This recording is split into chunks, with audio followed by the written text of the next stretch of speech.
What are the benefits of line breeding? So you might use a bull and think the udders are fine. They're not perfect, but they're fine. But when you line breed that bull, the true colors of that issue expresses itself. So I think it's almost my obligation to do a little bit of line breeding just to find the holes within a genetic line. And how do we make good cows better? When you go look at a herd of elk, you don't see any variation. They're extremely consistent. Mother Nature is probably the best cowman out of all of us. So let your environment mold your cattle. And that's basically what we've done. Now that we've got these cows efficiently grazing year round and calving on their own and just problem-free cattle that are maternal and fertile. We've been weaning in November. My goal is I want those cows backing my calving dates up from about the 1st of April to the 1st of May. And I want to see those cattle run a calf on her side for 10 months and let the weak fall out. All that and more on this episode 504 of the Working Cows podcast, brought to you by Ranch Right, Graze Magazine, and Sunshine Bible Academy. Welcome to the podcast that gives producers a platform to discuss and share paradigm-challenging practices. Practices that have increased the effectiveness of their operation and the joy that their families have received from this lifestyle.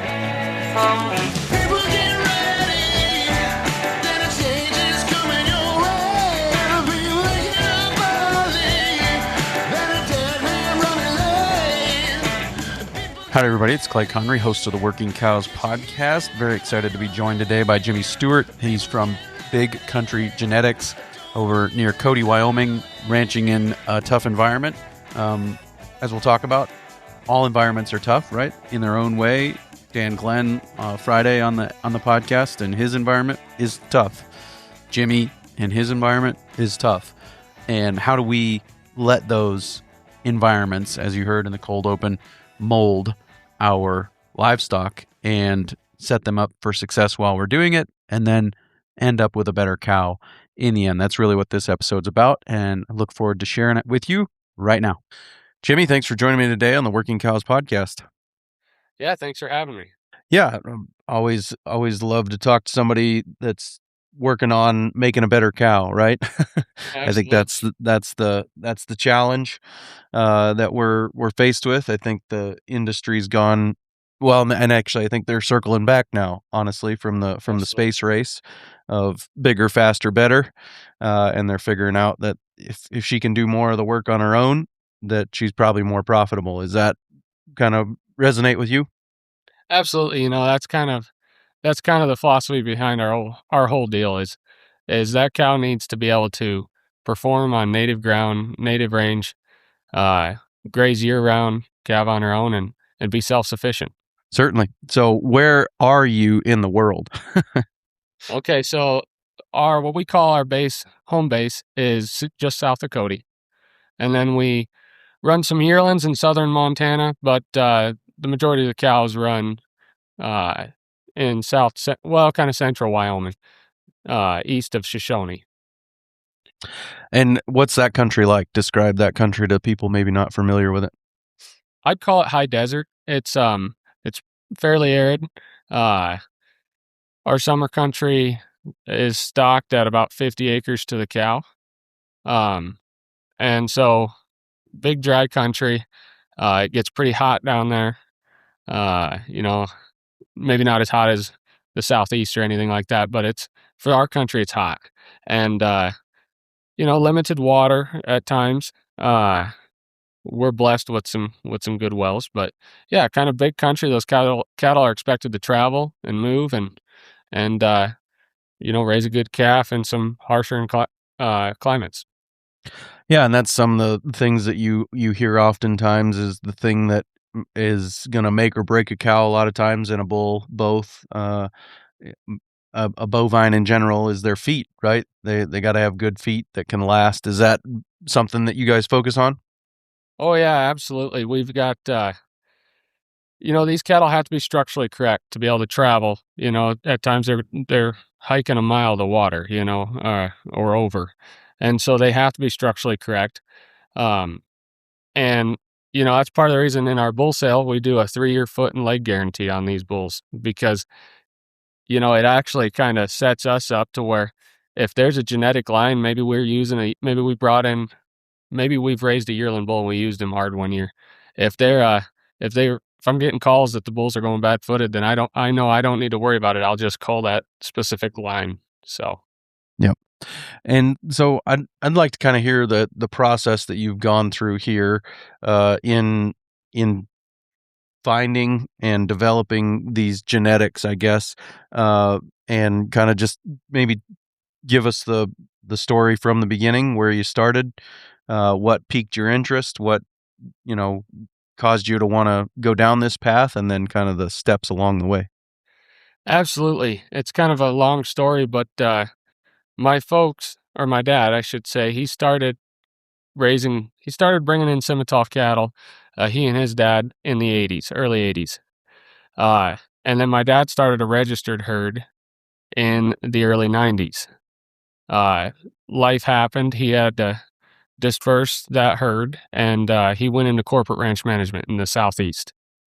So I grew up from about middle school on. I grew up in the Southeast on corporate ranches. Dad built back together a registered herd that he ran on shares while he was managing ranches, and some of those genetics dated all the way back to some of his original stuff. Went on to college. I went to working for other people, spent some time in Nevada, spent some time in Montana on commercial outfits. Had the opportunity to be a cow boss on a place in southern Colorado where they had commercial cattle and registered Sim Angus. Started my own cow herd there. And then when we left there, we came to Wyoming, and my wife and I decided to start our own deal. We picked up some leases, and we had sourced some bulls through my dad's genetics. So we knew what Simmental we needed to create the range cow that I wanted. The ideal 1,200 pound range cow that's self-sufficient, right? And so we did that, but we had to purchase some cows. And when we were purchasing Sim Angus cows, it was tough. We ran into some cows that were high fallout, didn't fit our environment. So we've kind of since then switched directions, and when we need growth, we've found some Angus outfits that run low input Angus cows, and we'll bring those cows in, and they've seemed to last, and we'll cross them with our Sim Angus bulls that we've created ourselves, and it's just been a wonderful mating. Yeah, very good. Yeah, we went down the Simmental path as well early, back when they still had color other than black. And so kind of talk to me through that process of selecting those bulls and the ones that you were looking for. What kind of informed your selection criteria? What were some of the mentors and resources along the way that kind of helped shape your goals there? Oh man, I'm probably gonna leave out some people that were mentors, unfortunately, but just because there's been so many along the way. Obviously, my greatest mentor from a genetic standpoint is my father. He's got a great genetic mind. But beyond that, we were. It's so hard to find the Simmental cattle that were what we wanted. There's some great Simmental cattle out there, but they're not suited for what we wanted. And so first and foremost, we had to find the cattle that were moderate enough. And then what we did is, once we found the cattle that were moderate enough and easy fleshing enough, we just put them to the test. We're in northern Wyoming, and we said we're going to graze year round. We're going to make these cattle calve on their own. And, something I always tell people is, when you go look at a herd of elk, you don't see any variation. They're extremely consistent. Mother Nature is probably the best cowman out of all of us. So let your environment mold your cattle. And that's basically what we've done. I've got plans to continue, now that we've got these cows efficiently grazing year round and calving on their own, and just problem-free cattle that are maternal and fertile. We've been weaning in November, And I'm going to, in the future, my goal is I want those cows backing my calving dates up from about the 1st of April to the 1st of May. And I want to see those cattle run a calf on her side for 10 months and let the weak fall out. I truly think to find your truly exceptional cattle, you have to put some pressure on them. Well, and almost every environment really does put pressure on cattle. There are some that are easier than others, but I think whether it's high rainfall, high heat, high humidity environments like the Southeast, where you've got, all of those things going for you and you can't grow high quality forage for very much of the year, or it's the high heat, low rainfall of the Southwest, or even like you said, the high desert of Wyoming and other places where it does get hot and it doesn't rain very much. You have to go farther to find the forage that you need. Your environment will put pressure on the cattle. Where we usually fall down is we don't let the environment put the pressure on the cattle, right? Absolutely. I think a couple things that have really hurt the range cow in America is equipment and weight, scales. Everybody, you're so tempted when you weigh your cattle to be excited about that biggest weaning weight calf. And I think data and collecting it is important, but at the end of the day, I'd much rather have an 1,100-pound cow weaning a 550-pound calf off the desert than a 1,600-pound cow weaning a 6-weight calf. Let's take a quick break and hear a word from our sponsor today, Ranch Right. We've been telling you for years about the power of working with the team at Ranch Right to help you acquire actionable financials so you can build a profitable business and pass on generational wealth. Don't just take our word for it. Listen to some of these responses on a recent survey of Ranch Right's clientele. 97% of them said they understood their financials better as a result of working with Ranch Right. 91% said Ranch Right saves them time, and over again in the survey, these ranchers say the value of working with the team at Ranch Right is the team. Many of them remarked that the conversations with their Ranch Right team member helped them see the opportunities they had for business growth and success. They used words like eye-opening and helpful to describe the reports, saying that they had more clarity about the next step as a result of the product of Ranch Right's work. Head over to ranchrightllc.com today to book your discovery call and see how Ranch Right can speed up your path to profitability. Talk to me about maybe some of the first steps. You said you just put pressure on them and let them fall out. What was some of the early fallout, or was it high, or did you, because you selected certain cattle from the start, maybe your fallout wasn't as high? What was that process like? So I'll say that the cattle that came from the original core genetics, they tended to stay longer. The stuff that that I had sourced from my father and things like that. But the cattle that I was bringing in originally, I would buy a potload of heifers, bred heifers, and 12 months later, I'd be down to 20. I'd have a 50% fallout first year. And, that's tough when you're a young guy getting started. But we just said, we can't afford to run the high input cattle. And so, because we can't afford the inputs that it takes, so we're just going to stay the course and make the cattle that fit what we want and what we need.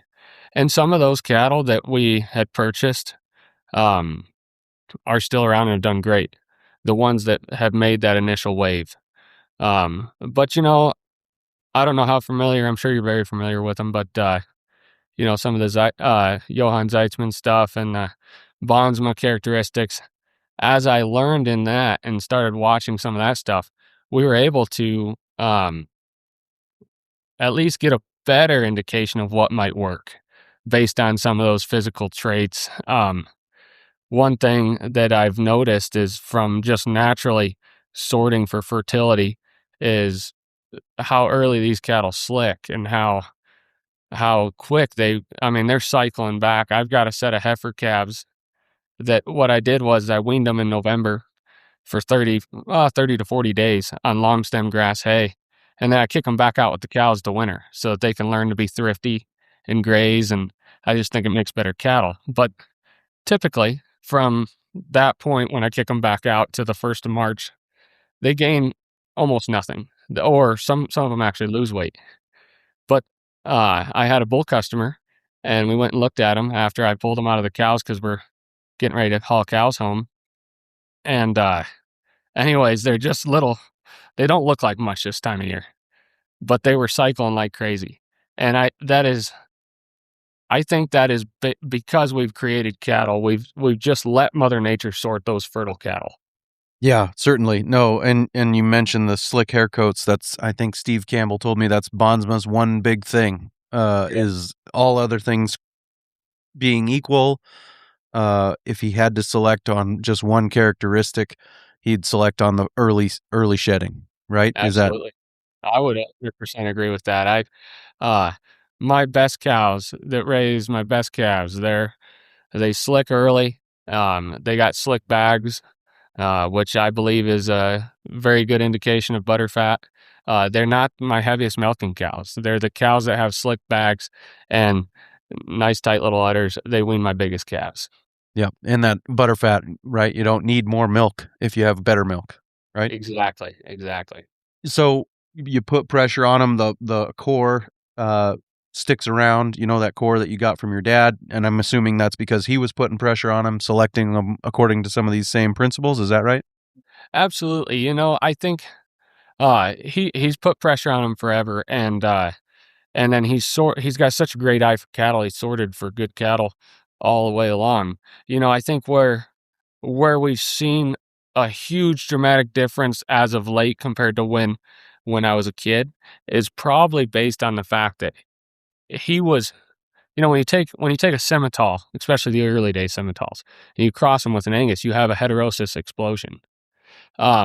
Whereas now we're multiple generations of composite cattle, and we're line breeding those composites. So we're intensifying that genetic line and getting them as consistent as possible. Now, the line breeding, maybe it takes away some of our heterosis, but it gives our customers heterosis because then they take them on unrelated cows and they get to experience that genetic boom. So I'd say that's been the biggest change as of these last several years is we've went from, you know, having the idea of what we wanted to now, you know, after my dad's worked on it for, I don't know, 35 years or so. And then my wife and I here in recent years, we went from having the idea of what we wanted and seeing glimpses of it to now seeing a consistent cow herd built on what we thought was ideal. So you mentioned the fallout of those purchase pairs or purchase bred heifers, you know, being pretty high, 50% in some cases, maybe in many cases. Did you come up with marketing strategies, or did you find ways to make that hurt less?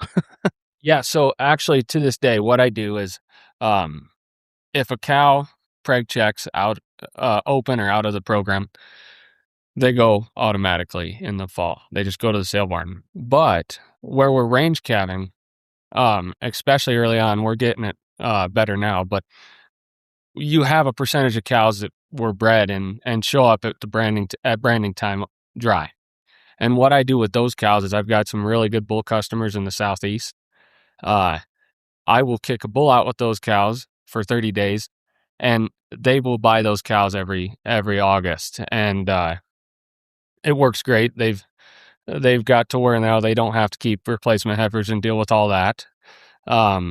And I've got a market for those cows that didn't fit my system. I'd love to know what it is about that makes it work, because you're not the first one to tell me that something like that works. And it's not just passing your problems on to somebody else. It's these cows work better as a fall calving cow or in another environment. For some reason, they just work there, even though they didn't work here. And some of my assumptions, sorry to interrupt, but some of my assumptions is that these characteristics translate across environments, that it's going to be a pretty similar cow in that's going to work in a lot of different environments. But there are something, and maybe you have a thought on this, the X factor that says this cow won't work in the high desert of Wyoming, but she will work in the southeast. Do Do you have any idea why that is? My biggest thing is that I think is with these cows, because I'm not sending them cull cows. If she's a cull, I'll get rid of her. Obviously, she's a cull because she lost her calf, but she was a fertile cow that bred back and all those things. But what I think it probably has the most to do with is when I'm calving April 1st in northern Wyoming, that cow has to vigorously get up off the ground and get that calf licked, dried, and have the maternal instinct to keep that calf alive. Not only that, but she also has to have the ability to put vigor in that calf, genetically. And so, whereas maybe in Alabama, Mississippi, they can take their sweet time maybe, and that calf's not going to get as cold.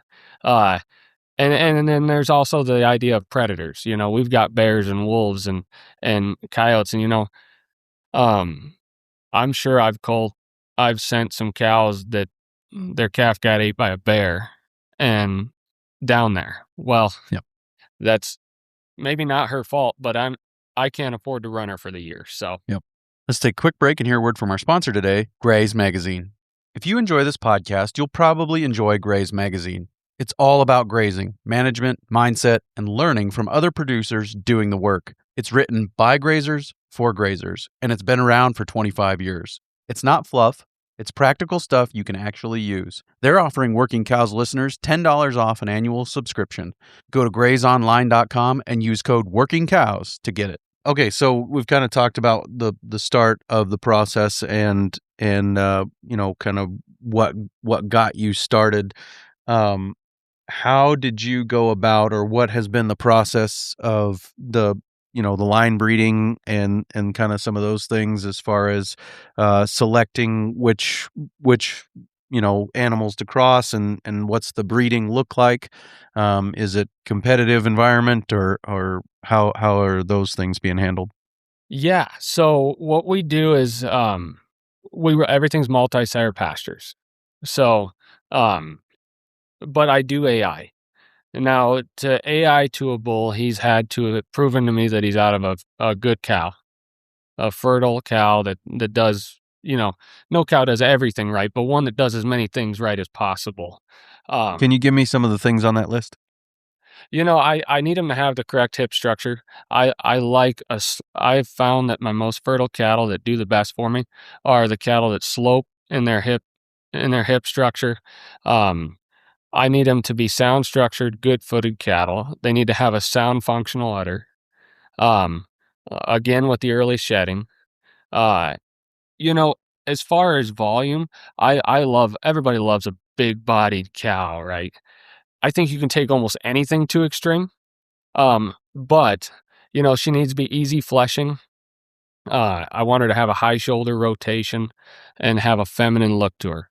I don't want to have to look across the pasture and wonder whether that's a cow or a bull. So anyways, those are kind of my criterias for a female. Anything about number of calves or age? It depends, right? So I will keep a herd bull out of a young cow, but I'm probably not going to AI to that bull and use him massively until that cow's proven herself. And so, like the bull we've been using the hardest here late, his mother is a 2017 model cow. So not crazy old. But she's done it on time every time and has just been a heck of a cow. But then, a bull I'm considering using out of the program is here in the future is out of a 16-year-old cow. So that bull jumps ahead because of that. I'm going to use him before I use a bull out of my first calf heifer. But like I said, I don't necessarily discriminate on the age of the cow. Now, if I'm using outside genetics, I do, because I don't know that program as well as I know my own. But yeah, age of the cow, number of calves, as long as she hasn't missed a year and she's done a good job every year, then she kind of fits the bill. And then talk to me a little bit about the line breeding. How does that work? How is that working for you, or what's kind of your approach? The reason why we went to line breeding is because in the industry, all they ever talk about is outcross, outcross, outcross. And I go to these operations and I see inconsistencies. Hmm. And I said, so at first I said, we need to make a more consistent animal. So that's why I first started looking into it. But what I've since learned, the more I've studied on it, is that it's going to express the traits of that line so much more clear, whether it's good or bad. So you might use a bull and think the udders are fine. They're not perfect, but they're fine. But when you line breed that bull, the true colors of that issue expresses itself. So I think it's almost my obligation to do a little bit of line breeding just to find the holes within a genetic line. But it's also, when you're running a 12 bull pasture, you're going to have half brothers out with half sisters. It's just going to happen if you're shooting for consistency in large sire groups. So a lot of it's just natural selection. If that bull ends up breeding something of his same line, then that's just what happens. But it's worked great. I've loved it. I think our consistency within our calf crop is through the roof. And I just think it gives us a little bit more potency in our genetic offering for someone who's coming in and going to use these on outcross cows. Yeah, that outcross is maybe akin to noise, and the line breeding is signal, right? You get that noise, you get the signal isolated from the noise through the line breeding. Is that kind of what you're saying? I think if our customers were to use our bulls as an outcross to their cows, then great, they're going to see a heterosis boom. But we as seed stock providers, we're not looking for that heterosis boom. We are more so looking for a consistent product to give to our customers. Let's take a quick break and hear a word from our sponsor today, Sunshine Bible Academy. I'm Tim Michelson, and I attended Sunshine Bible Academy from 1994 through 1998. I really appreciate Sunshine Bible Academy because not only did it give me a well-rounded biblical education, but also gave me lots of memories of driving back and forth to school, fun times in the dorm, playing sports, and building friendships that still last to this day. The teachers at Sunshine are not only there to make an income, they truly do value every student and invest their time into them. They work to teach the importance of a relationship with Jesus and not only head knowledge. Although it is up to each individual person to make that real for themselves, Sunshine really does work to instill those values in each student. Not only did I gain a great education there, but through friends that I made at Sunshine, I found my wife of almost 20 years. I know it is a sacrifice to have kids of high school age that far away, but I believe it is worth the sacrifice. You can get more information at sunshinebible.org. So a couple of things that you mentioned kind of in passing earlier that I'd like to circle back around to. One of them is the issue of heifer weight. You talked about, these are little heifers, but they're cycling like crazy. Yeah. Have you kind of had your own paradigms challenged, or do you feel like challenging industry paradigms as to what weight a heifer can be bred and go on to thrive as a cow and some of those things? Oh yeah, so when we first moved back to Wyoming, just for a lack of pasture and trying to get things figured out, I feedlot developed my heifers, and for a couple of years there, and I always thought, and this is silly, we're paying for all this feed through the winter, and we're getting great breed ups, but then as 3-year-olds we're seeing fallout, and how can I change that to where my fallout is on a yearling heifer where she's worth more, and I don't have that year of thinking that she might end up being a good cow. And anyways, I just, listening to Burke Tykert and different things, I've just came up with the idea is I'm going to wean these heifers for 30 days and kick them back out with the cows and see what happens, and people, I think my neighbors thought I was crazy for grazing heifers back out all winter, but and I wondered the first year if I was crazy or not.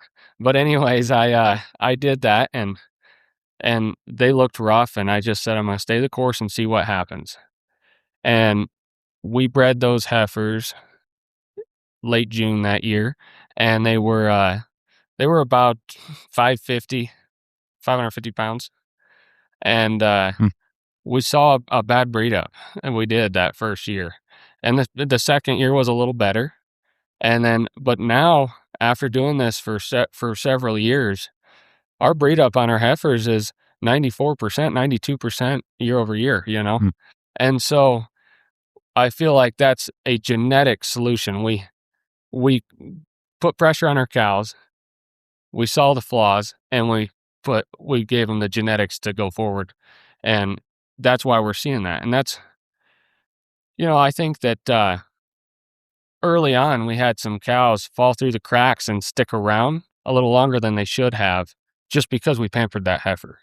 So I don't know that I need my heifers to be 60% of their mature weight, because my heifers aren't when I breed them. They're whatever weight they came through the winter at naturally, which is usually that 550 range.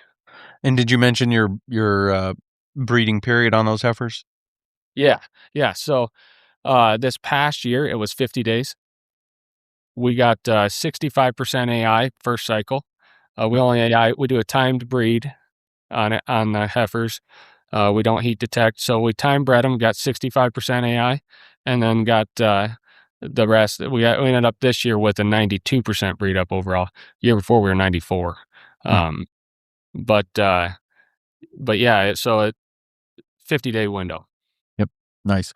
And what is kind of the do you have any idea what normal would be? I What? don't. Yeah. I don't. So we've got a bull cooperator in Montana. He's sourced all of his cattle from my dad or I, along with a few Angus cows from some select programs that we have a lot of admiration towards. But anyways, he runs in a better forage area in Montana. He runs his cattle just like us. But what he does, so that it gives us the impression that we have the same pressure on our cows. He's doing his heifers the same way, but he's only giving them 30 days because his heifers are breeding heavier because his environment's so much better. Sure. And we're getting about the same breed up. I would like to cut mine down now that I'm getting my consistently in the 90s, just to put more pressure on those females. That's kind of the next step in this phase. But, when we were getting, I think that first year we did this, I think we got like a 77% breed up on those heifers. I said, well, at 77% breed up, we're putting enough pressure on them for the time being. And until we get that fixed, and then we'll put more pressure on them as we fix our genetics. Yeah, so Big Country Genetics got a bull sale coming up. Was the bull sale or was selling bulls always the goal from the beginning? Was that what you were hoping to be able to do?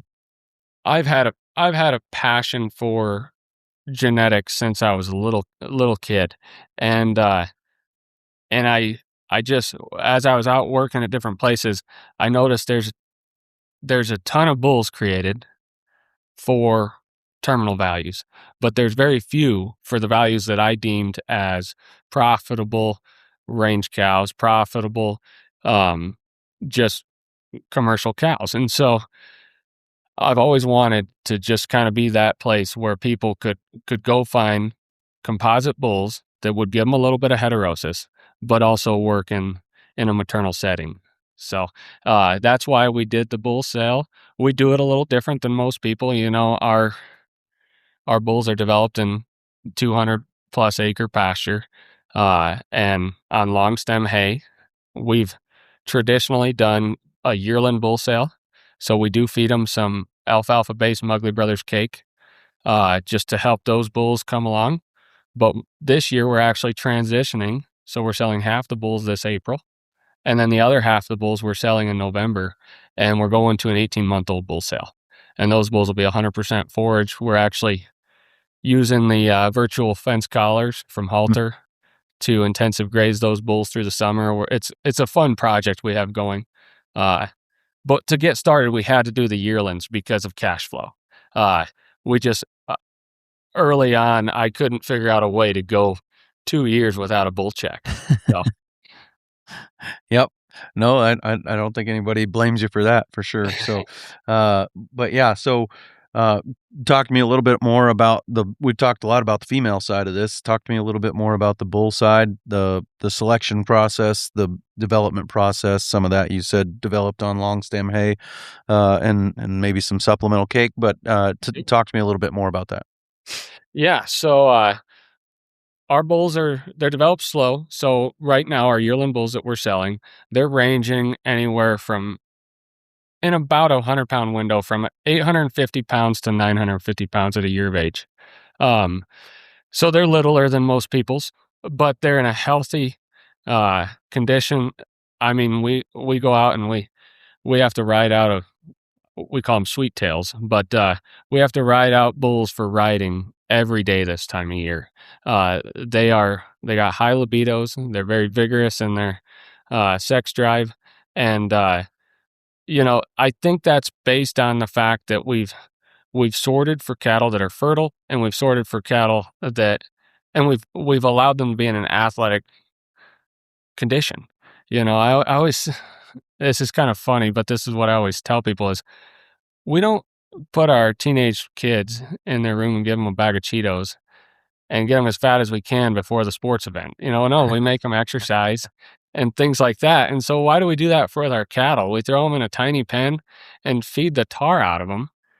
And them poor suckers go out and they almost die out there breeding cows because they're so fat. And so, you're not going to see that at our place. Our place, these bulls are very active, very athletic, I would say.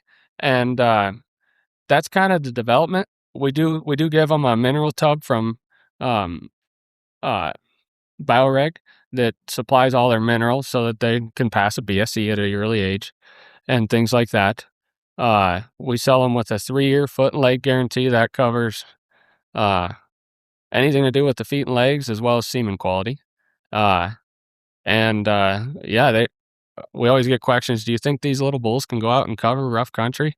And when people try them, they're pleasantly surprised because those bulls are gaining weight while breeding cows and very active in the breeding pasture.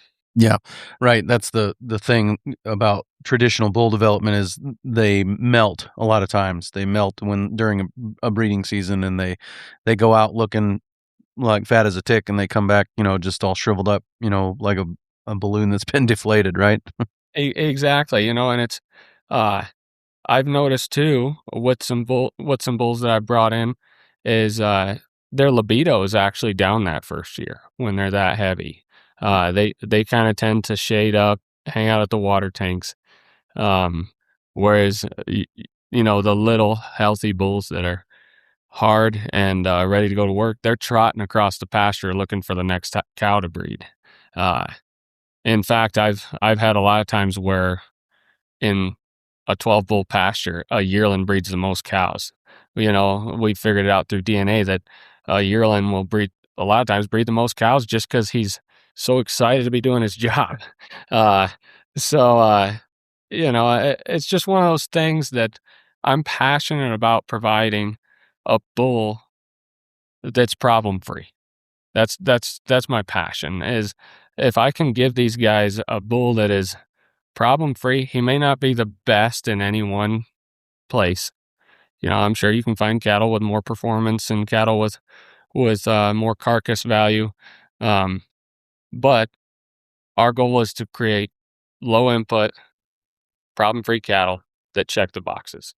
Well, and if you're not selling cattle on the rail, the carcass quality is not going to be the biggest thing for you. It's how much feed did it take to wean that calf? That's really going to be the biggest determiner of profit, right?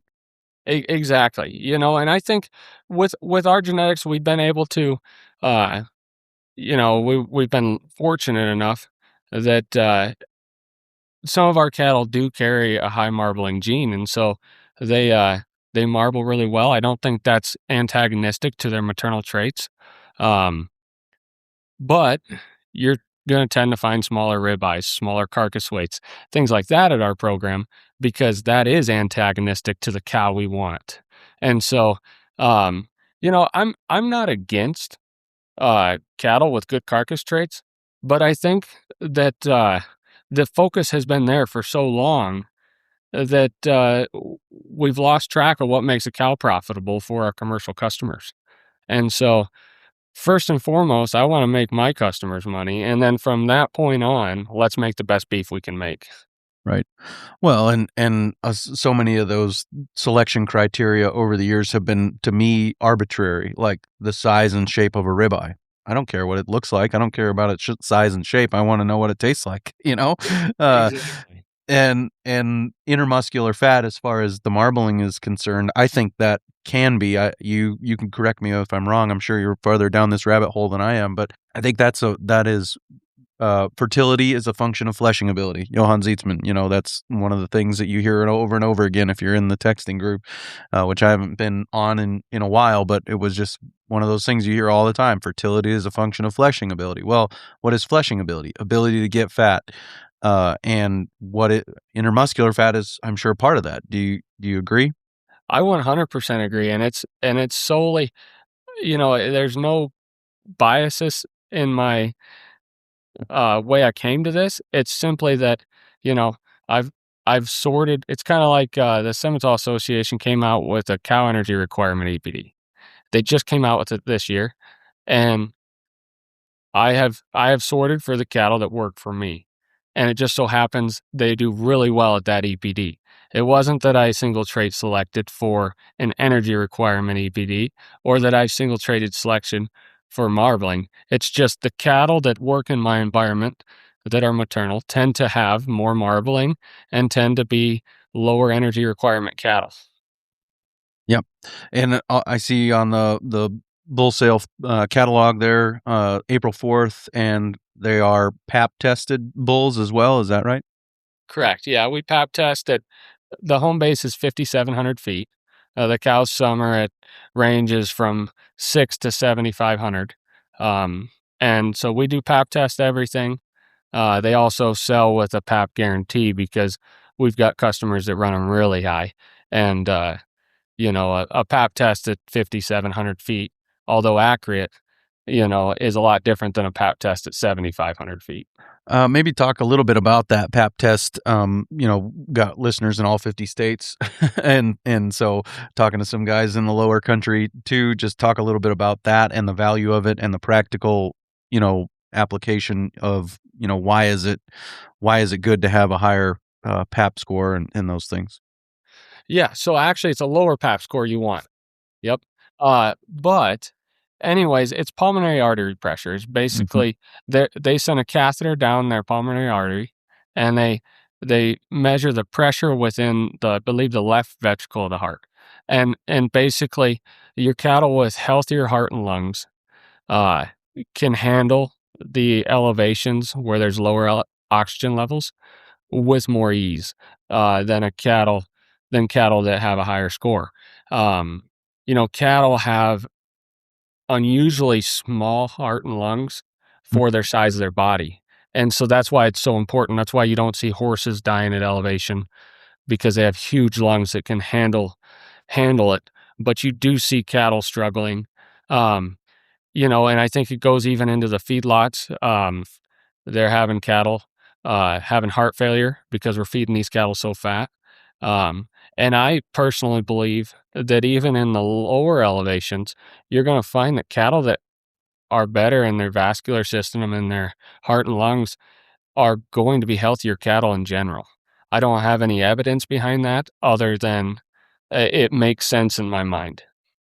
Well, I think it's pretty obvious, right? I mean, they talk about the benefits of training at altitude. Basically, that's what you're doing.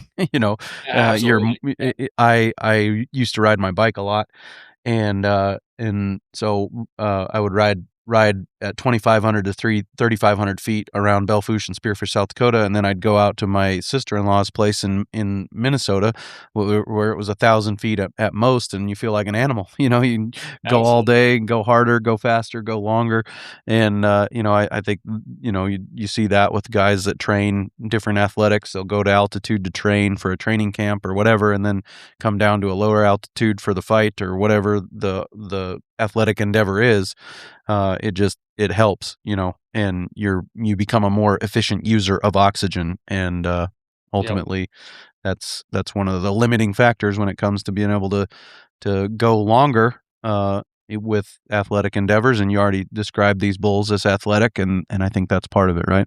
Absolutely. Yep. I think that's a great way of explaining it. You mentioned also earlier, one of the things you mentioned is that there are data points worth tracking, but really we're just going to challenge these cattle and find out who can hang, and then build our herd around that. But what would be some of those things, some of the data points that you have paid attention to, or maybe that have helped you in making decisions about maybe one cow family over another, or something like that? Yeah. So, some data points that I really watch are, I like high cavernese cattle. To me, it all starts with a live calf with a lot of vigor. So, and the way we calve, the way our customers calve, I really do watch the cavernese, um, and the calf vigor. Uh, Beyond that, I'm very intrigued in seeing which cattle percent of body weight weaned.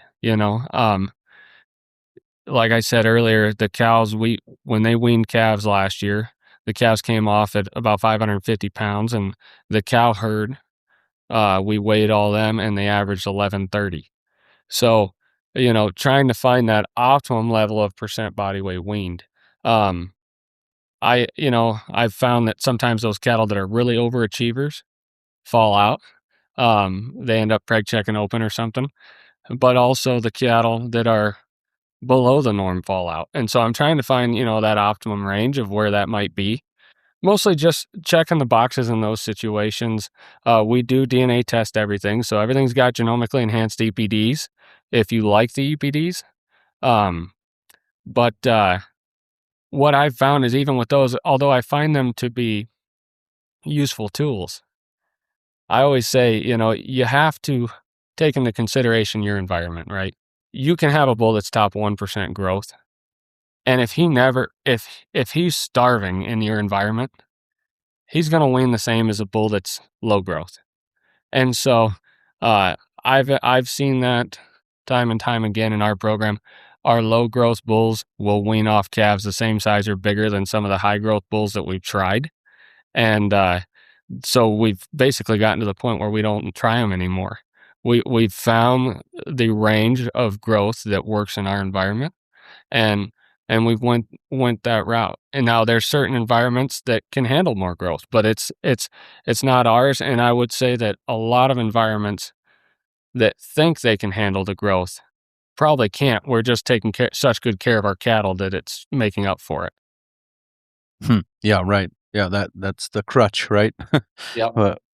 We give them that crutch, and when you find out who can make it when you take those crutches away, right? And ultimately, you can, if you go out and you look at the cow, at the calf, the bull, the mama cow, and he or she looks the part, then the EPDs maybe become a tiebreaker between two. But you need to be able to look at the cow first.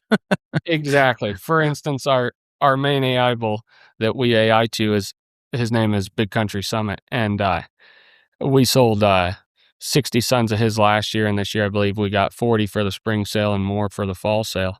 But he was one of those situations. That year we had a couple bulls that it was like, man, they're just tied, and we can't figure out which bull we're going to use or keep back. And anyways, he did exceptionally well as far as his EPDs, his high stability, good cavernese, high marbling, things like that. And we said, well, I guess that's going to be the tiebreaker. So it's not that I don't use those things. It's that first the cattle have to be the right kind, and they have to prove that they can work. I think that they are great tools, EPDs, but I think that they get misused sometimes. Yeah. If you're going there buying just based on the numbers and the look is secondary, I think you've got it flipped, right? Absolutely. What good is a great numbered bull that can't travel to the water trough, let alone to breed cows? So what's kind of the future? You've mentioned a couple of times things that you'd like to try, things that you're thinking about trying. What are some of the things that have captured your attention now as far as going forward and continuing to develop this genetic base? Well, the future is, I want to stay down the same path that we are. I think we're getting really good results. We're seeing this cow herd get to where we want them to be, but I want to put more pressure to them. We're backing our calving dates up by another 30 days or so, and I want those cows to calve the 1st of May, and I want to be able to run a calf on them until the 1st of March, and let the week fall out. That might end up proving to be a mistake, but we're gonna see what these cows are made of, and go from there. So that's what I want to do with the cow herders. I just want to keep finding ways to put more pressure in them. That's gonna tell you what your bulls are made of too, breeding in the heat of the summer, right? Exactly. Last year we turned bulls out. I think it was June 25th. Whereas this way it'll be mid-July, hottest point of the year, stuff like that. And then with the heifer calves, I want to tighten up that calving window just to put some more emphasis on fertility. And with the bulls, and with this fall sale, we're going to be able to wean the bulls March 1st on long stem hay, and they'll go back to grass May 1st to intensive graze. I'd like to do with the collars that we put on them. I'd like to do, right now we're bale grazing them. That's been fun. We just set out 2 months worth of hay and draw a little thing on our phone and give them a little bit more hay every day. But in the summer months, I want to do, like 12-hour sets maybe and get some stock density up, try to improve some pasture and see what we can do there. So that's what we're excited about. Well, like I said, April 4th is the sale. BigCountryGenetics.com, I think, is the website. Is that right? Yes, sir. It is. And, yeah. Anything else you want to say about that? No, just we'd love to have anybody come out. If you have questions, give us a call. There's 180 head of bulls selling, pap tested. I think our average pap score was a 37, and they're all selling with a guarantee. We got some commercial bred heifers selling and some commercial heifer calves selling as well. Oh, very good. How's the sale work? How will it be handled? We've got everything sells on a video screen. The bulls and heifers are right outside the barn, and auctioneer, and they sell in catalog order. All right. Very good. Well, Jimmy, thanks for your time today. Absolutely. Thank you. Very good stuff there with Jimmy. Really appreciate his perspective and the path that they've been on in challenging paradigms and continuing to try to increase the effectiveness of their cow herd and just continuing to challenge them in their environment and find those cows that work and the future that they see and are pursuing. So really have a lot of respect for them and what they've been able to build in a short period of time. And we talked a little bit later in some bonus content about the potential of talking to him and his wife someday about what that process was like and how they've gone about doing what they've done in a short period of time. So coming up next on the Working Cows podcast, it is the week where we celebrate the death, burial, and resurrection of Jesus. And Steve Kenyon recently reached out to me and said, hey, I've been going through some classes at my church and learning some things about hearing from God, and I just want to run them by you. And so really what we're going to do is I'm going to answer Steve Kenyon's questions about a Bible study that he's been in for the next episode of the Working Cows podcast coming your way on Friday, Lord willing. We'll see you then. Look forward to sharing it with you real soon on another episode of the Working Cows podcast. We invite you to visit workingcows.net to subscribe to the show via iTunes or Stitcher. You'll also find detailed show notes pages, resources from our guests, and the industry leaders who have influenced them. For more ideas on putting your cows to work for you in a more profitable way, tune in next week.